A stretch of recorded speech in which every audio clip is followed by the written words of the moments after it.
Hello YouTube के हमारे सभी व्यूअर्स को मुझ दिनेश खुल्लर का मेरे चैनल ट्रू लाइफ सॉन्ग्स पर बहुत बहुत स्वागत।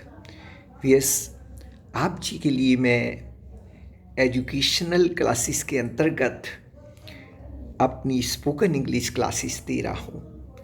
व्यूअर्स, मैं आपको शॉर्ट पीरियड में एक जिस्ट देता हूँ जिसको कि आप सुनकर वह अप्लाई करके अपने जीवन में इंग्लिश में परफेक्ट हो सकते हैं।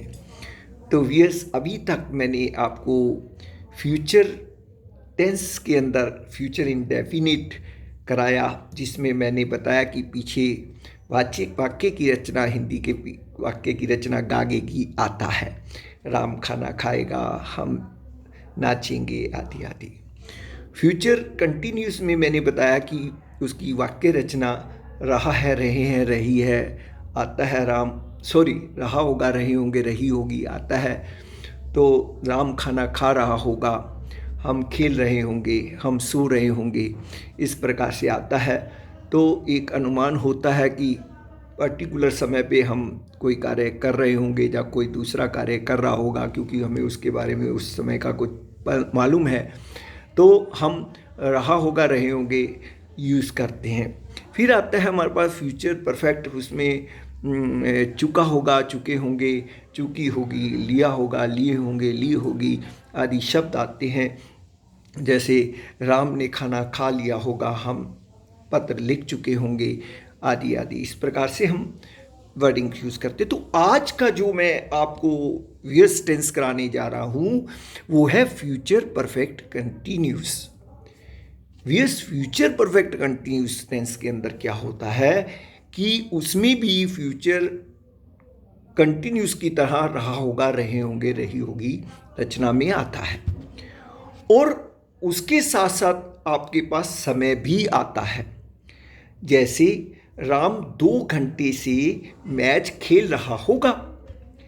अब यहां पर मैं ये कह रहा हूं कि राम पीछे से खेलता हुआ आ रहा है और 2 घंटे इस समय तक, पर्टिकुलर समय तक वो बीत चुके होंगे। तो यहां मैं कैसे बोलूंगा? तो इसमें वियर्स हम will have been, shall have been का प्रयोग करते हैं, और फर्स्ट फॉर्म के साथ हम आईएनजी का प्रयोग करते हैं, और साथ में सिंस फॉर हम समय दिखाने के लिए लगाते हैं। सिंस फॉर का प्रयोग करते हुए पॉइंट ऑफ टाइम के लिए सिंस, और पीरियड जो हम दिखाते हैं, पीरियड ऑफ टाइम दिखाते हैं, उसमें हम फॉर का प्रयोग करते हैं। ये बात हम प्रेजेंट परफेक्ट कंटिन्यूस में भी सीख चुके हैं और पास्ट परफेक्ट कंटिन्यूस में भी सीख चुके हैं, और यही चीज़ फ्यूचर परफेक्ट कंटिन्यूस में भी लागू होती है। तो जैसे मैं कहता हूँ राम 2 घंटे से मैच खेल रहा होगा, तो यहाँ पर व्यूअर्स मैं बोलूँगा Ram will have been playing match for 2 hours. ठीक है, तो मुझे मालूम है 2 घंटे इस समय तक, इस पर्टिकुलर टाइम तक बीत चुके होंगे, तो मैं कहता हूँ कि राम 2 घंटे से मैच खेल रहा होगा। तो Ram will have been playing match for 2 hours. और अगर मैं कहूँ कि सुबह से, शाम से, दोपहर से, या कुछ इस प्रकार से मैं कहूँगा, तो वो एक पॉइंट ऑफ टाइम हो जाता है। यस, उसमें हम बोलते हैं राम सुबह से मैच खेल रहा होगा। Ram will have been playing match since morning. तो यहाँ पर हमने विल शैल का प्रयोग करना है और बीन लगाना है, और फर्स्ट फॉर्म के साथ आईएनजी प्लस सिंस फॉर समय दिखाते हुए लगाना है। तो नेगेटिव में जैसी रचना होती है, नॉट का प्रयोग हो जाता है। तो राम 2 घंटे से मैच नहीं खेल रहा होगा, तो Ram will not have been playing match for 2 hours. तो अगर आपका पॉइंट ऑफ टाइम है तो फॉर 2 आवर्स, अगर आपका पीरियड ऑफ टाइम है तो आप क्या करोगे? तो आप फॉर लगाओगे। तो अगर आपका पॉइंट ऑफ टाइम है तो आप जो है सिंस लगाओगे, तो since morning, since evening, since afternoon, period of time के साथ आप फार का प्रयोग करोगे।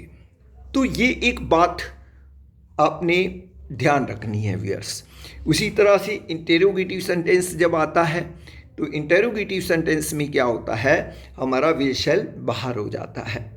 तो जैसे क्या राम सुबह से मैच खेल रहा होगा, will Ram have been playing match since morning, तो यहाँ पर विल शैल बाहर आ जाएगा और पीछे क्वेश्चन मार्क लग जाएगा। तो व्यूअर्स इस प्रकार की रचना हमारी जो है इंटेरोगेटिव में होती है।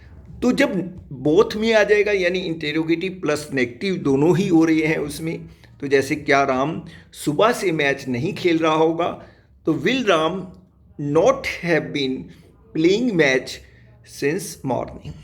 तो यहाँ पर इस प्रकार से हमारी फ्यूचर परफेक्ट कंटिन्यूस की रचना होती है।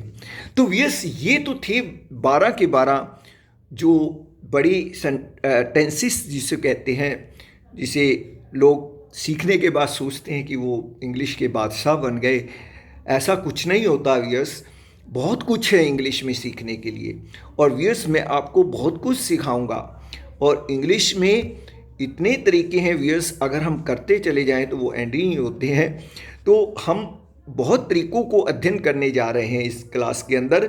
इसीलिए मैं कहता हूं कि आप इस चैनल के साथ जुड़े रहिए ताकि आपको इंग्लिश बनाने की हर एक तरीके की एक जिस्ट के रूप में एक छोटी सी वीडियो मिलती रहे। तो इन्हीं शब्दों के साथ व्यूअर्स मैं आज की क्लास को समाप्त करता हूं। नमस्कार, जय श्री कृष्णा।